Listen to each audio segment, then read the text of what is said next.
આવે તે જરૂરી છે। બિલકુલ અને આગળ બીજો મુદ્દા પર વાત કરવી છે जब પોલીસની ખાખી પર મોટો દાગ લાગ્યો છે। વાત અહીં મહીસાગરથી સામે આવી છે, જ્યાં બાલાસિનોરના મહિલા પીઆઈ પર એક કિશોરને ઢોર માર મારવાનો આરોપ લાગી રહ્યો છે।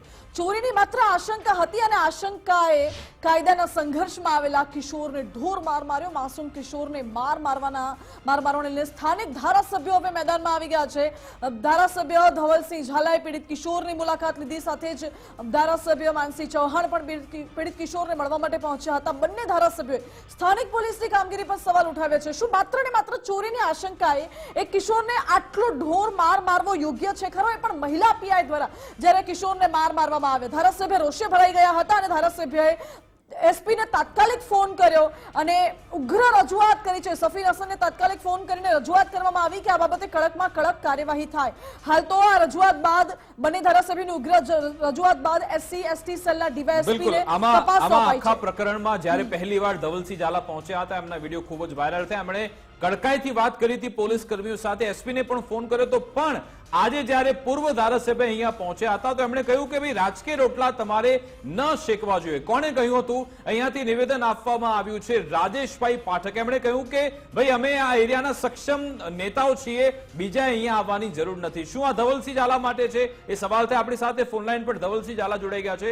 ધવલસિંહ, આમાં તો પહેલા ડીવાયએસપી એમ કહ્યું કે આ બધા આરોપો પાયા વિહોણા છે, ના કોઈ મારવામાં આવ્યો છે ને ના એવી રીતે પોલીસનું કોઈ ગેરવર્તન છે। બીજી વાત, રાજેશભાઈએ કહ્યું કે ભાઈ રાજકીય રોટલા શેકવાનો પ્રયત્ન થઈ રહ્યો છે આ પ્રકરણના નામે। શું કહેશો આપ?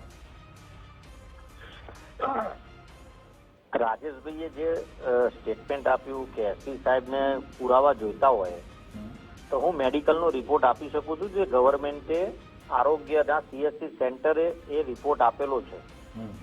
આ રિપોર્ટ મારો કોઈ બનાવેલો નથી કે મારો કોઈ વિસ્તાર નથી કે મારા વિસ્તારના પ્રેશરથી કોઈ બનાવે।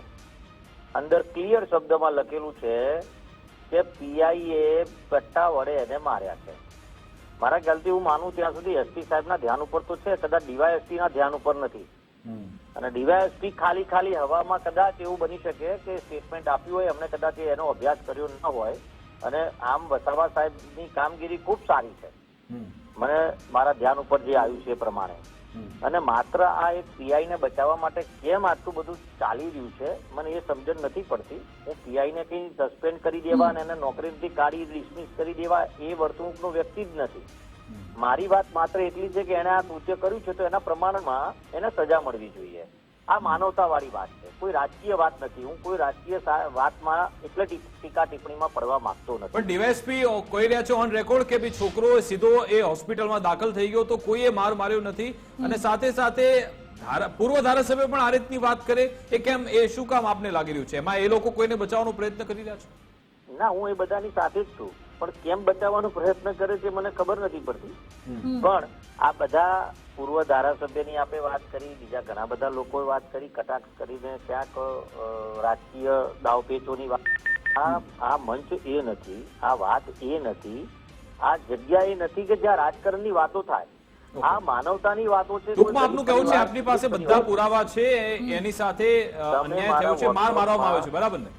મારી વાત સાંભળો, આ ચાલુ ડિબેટ તમારો ફોનો ચાલુ છે, મારા વોટ્સઅપમાં કોઈ હાઈ લખે તો હું અબી હાલત ચાલુ ફોનમાં જ તમને હું એનો પુરાવો વોટ્સઅપ કરું અને એ આપની સ્ક્રીન ઉપર બતાવો।